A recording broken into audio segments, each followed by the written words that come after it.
Pay attention to Carmen Lopez, 47 years old, a mother of four, entering the elevator of her apartment building at 409 West 129th Street in Harlem, New York, at 4 o'clock in the morning on November 10th, 2025. She's returning home after a night out with friends. She has less than 60 seconds left to live because Luis Marquez, 41 years old, her ex-boyfriend, has been hiding in the stairwell for the past 2 hours, waiting for her to come home. On this morning, Carmen thought she was safe in her own building, going up to her own apartment. On this morning, Luis had already decided she would never make it to her door. This is the story of how a 2-hour wait in a stairwell became premeditated murder, and how surveillance cameras recorded every moment of a killer's deadly patience. Carmen Lopez was 47 years old, known to her loved ones as Yachti. She was a mother of 4 children, her youngest just 7 years old at the time of her death. Carmen had been a long-term resident of her Harlem building on West 129th Street. Neighbors who'd known her for years described her as a pillar of the community. Friendly, warm, someone who looked out for others. She was navigating what many single mothers know all too well: the challenge of raising children while dealing with the complications of an on and off relationship that had become increasingly toxic. That relationship was with Luis Marquez, a 41-year-old man from the Bronx. Their relationship had been volatile for some time. Breaking up, getting back together, breaking up again.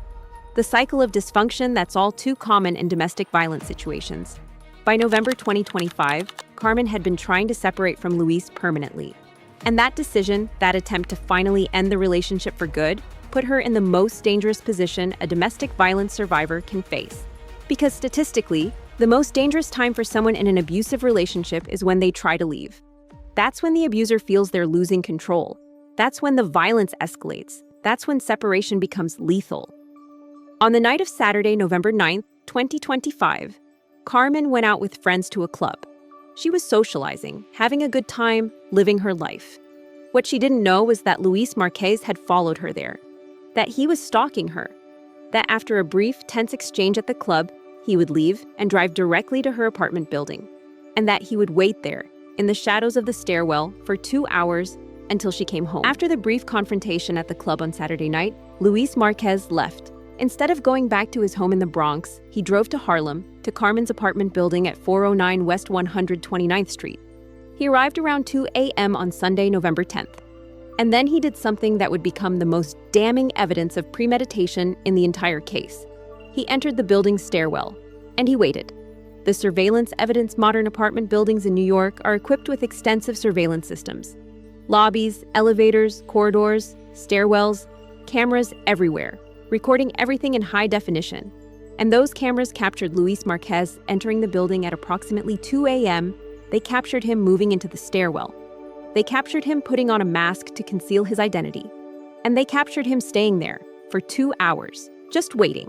This is what prosecutors call lying in wait, a legal term that significantly elevates the seriousness of a crime. It demonstrates planning, calculation, premeditation. It shows that the perpetrator didn't act in the heat of passion or during a sudden confrontation. They planned, they prepared. They positioned themselves for an ambush. The choice of the stairwell was tactical. It provided concealment. No one could see him waiting there. But it also provided immediate access to the elevator lobby on the 3rd floor, where Carmen's apartment was located. For 2 hours, Luis Marquez stood in that stairwell, thinking, planning, waiting for Carmen to come home.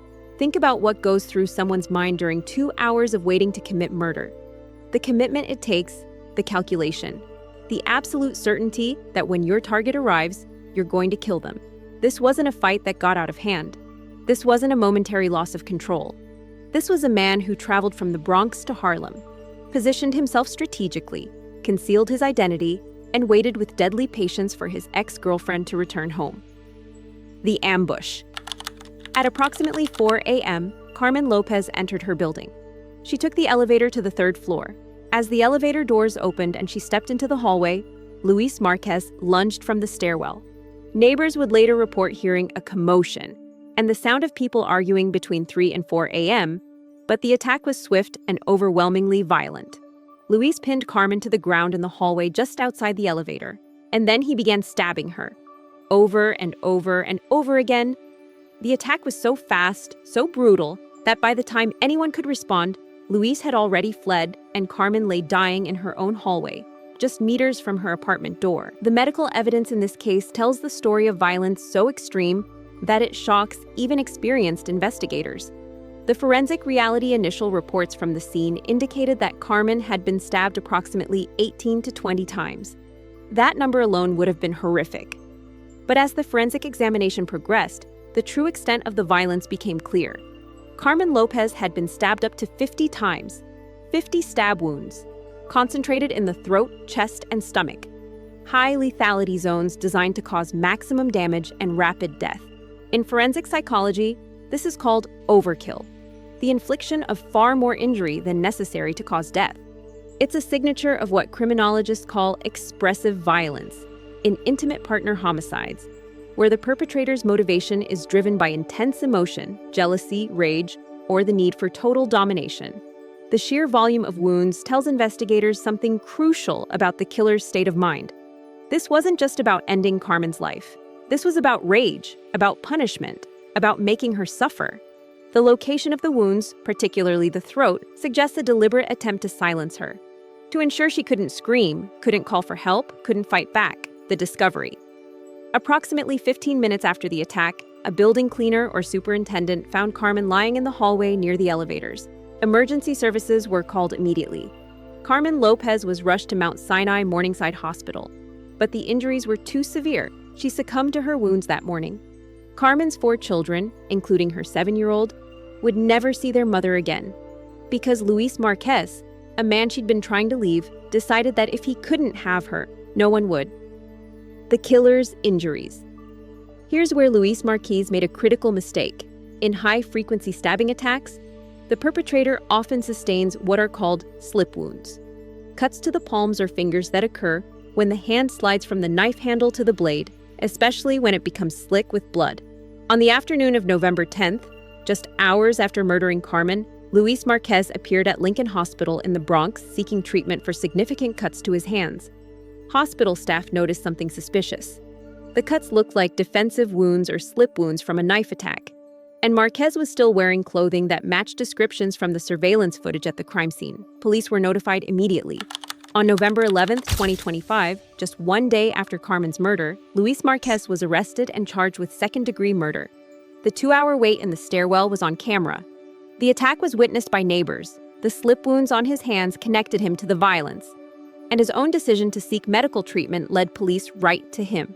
The investigation into Carmen Lopez's murder was a collaborative effort between the NYPD's 26th Precinct Detective Squad and the Manhattan District Attorney's Office. The rapid resolution, from murder to arrest in just over 24 hours, was the result of 3 critical investigative strategies. Strategy 1, surveillance analysis. Detective Vincent Johnson led the investigation, and his first priority was reviewing every frame of surveillance footage from the building. Those cameras provided a chronological record of everything. Luis entering the building before Carmen arrived. Luis putting on a mask, showing consciousness of guilt. The 2-hour wait in the stairwell. And Luis fleeing after the attack. This footage refuted any potential defense claim of a chance encounter or a fight that escalated. This was premeditated, calculated, an ambush. Strategy. 2. Community engagement. Detective Johnson and his team canvassed 409 West 129th Street, interviewing residents who'd heard the commotion. Witnesses like Jay, who'd lived in the building for 2 decades, helped establish the timeline. Violence interrupters like Isha Sekou, community members trained to respond to violent incidents and provide immediate support, were at the building by 7 a.m., working with the traumatized residents and Carmen's family. These community resources confirmed what investigators suspected. Carmen was well-liked, had no known enemies, and the only person with a motive was her volatile ex-boyfriend.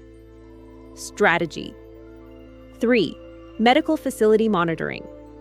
A standard but vital tactic in stabbing cases is monitoring local hospitals for individuals with unexplained sharp force injuries. When Luis Marquez appeared at Lincoln Hospital with cuts to his hands that looked consistent with slip wounds from a knife attack, and when he was still wearing clothing matching surveillance descriptions, hospital staff alerted police. That tip led directly to his arrest on November 11th.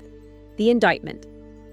On November 25, 2025, just 15 days after Carmen's murder, Manhattan District Attorney Alvin L. Bragg, Jr. officially announced the indictment of Luis Marquez for murder in the second degree. The case was assigned to the Specialized Intimate Partner and Sexual Violence Bureau, led by prosecutors Jonathan Junig and Tom Kendris, under the supervision of Executive Assistant D.A. Justin McNabney. This specialization matters. The Bureau uses trauma-informed investigative techniques and is specifically equipped to handle cases where victim and perpetrator share a domestic history. They know the common defenses. They know the patterns. They know how to build cases that anticipate every argument the defense will make. And in Luis Marquez's case, the evidence was so overwhelming that conviction seemed almost inevitable. Luis Marquez faces 1 count of murder in the second degree under New York penal law, Section 125.25, the most severe intentional homicide charge in New York, short of first-degree murder, what the prosecution must prove. To secure a conviction, the Manhattan DA's office must prove beyond reasonable doubt 2 things. The defendant caused the death of the victim. The defendant did so with the specific intent to cause death. The evidence makes both elements almost impossible to contest.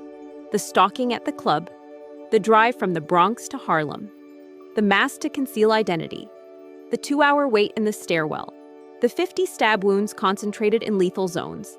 This is what prosecutors call a settled design to kill, not a momentary loss of control, but a calculated, premeditated decision to end someone's life. The defense's options.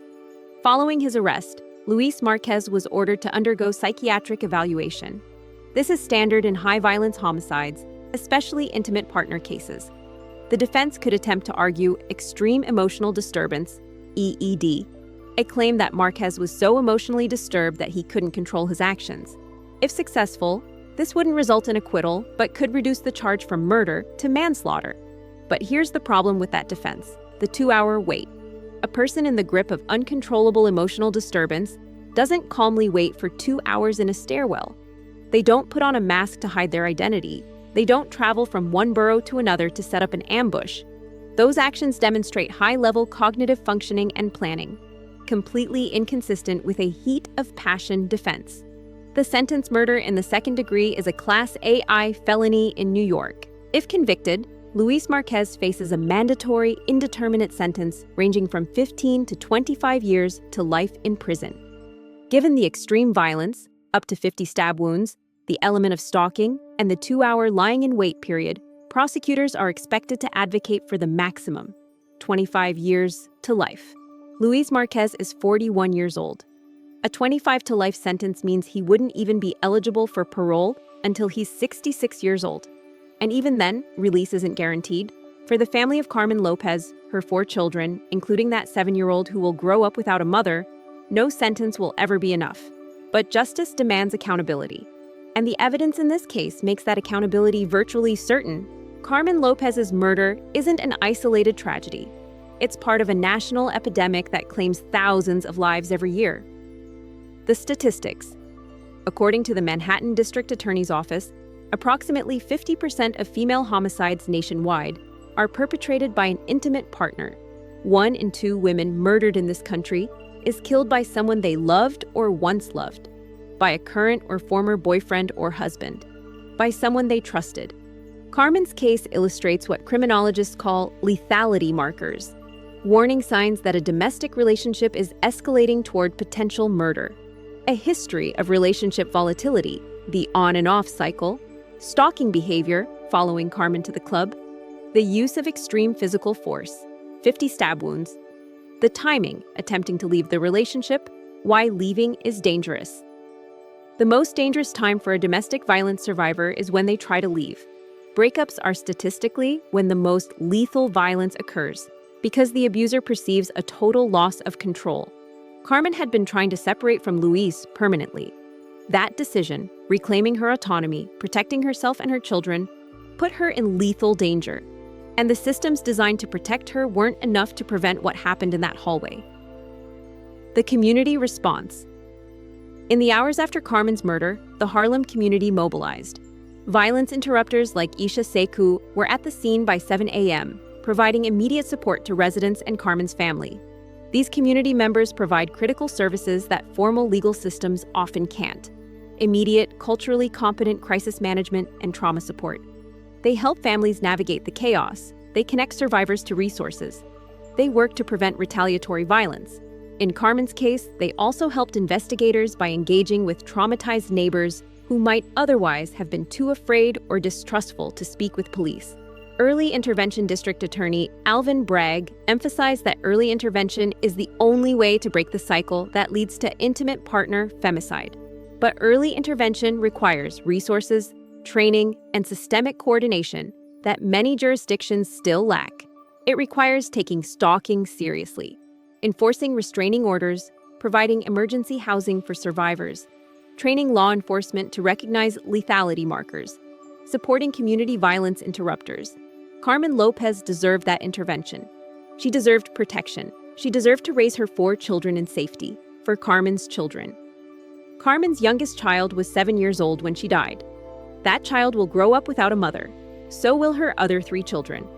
They'll grow up knowing their mother was murdered by her ex-boyfriend in the hallway of their own building, that she died violently, alone, just meters from her apartment door. They'll grow up with the trauma of that knowledge, the grief, the anger, the questions that can never be fully answered. Luis Marquez didn't just kill Carmen Lopez that morning. He shattered 4 children's lives. He traumatized an entire building. He devastated a community that knew and loved Yachti. The prosecution of Luis Marquez is about accountability, but it's also about sending a message. Intimate partner violence will not be tolerated. Stalking will not be dismissed. And those who lie in wait to murder their ex-partners will face the full weight of the law. If you've made it this far, thank you for learning about Carmen Lopez and the ex-boyfriend who stalked her, ambushed her, and murdered her in her own building. This case matters because it shows the deadly reality of intimate partner violence. Luis Marquez didn't snap. He didn't lose control. He followed Carmen to a club. He drove to her building. He put on a mask. He waited for 2 hours in a stairwell. And when she stepped off that elevator, he executed her with 50 stab wounds. That's not passion. That's premeditation. That's murder in the most calculated form. Carmen was 47 years old. She was a mother of 4. She was known as Yachti to everyone who loved her. She was trying to rebuild her life away from a toxic relationship. She deserved safety. She deserved protection. She deserved to watch her youngest child grow up. Remember Carmen's name. Remember that half of all women murdered in this country are killed by intimate partners. Share this story. Support domestic violence prevention programs. Take stalking seriously. Believe survivors when they say they're afraid. And remember that justice for Carmen Lopez means ensuring that Luis Marquez never walks free again. Because Carmen deserved better. And so do the millions of women living in fear right now.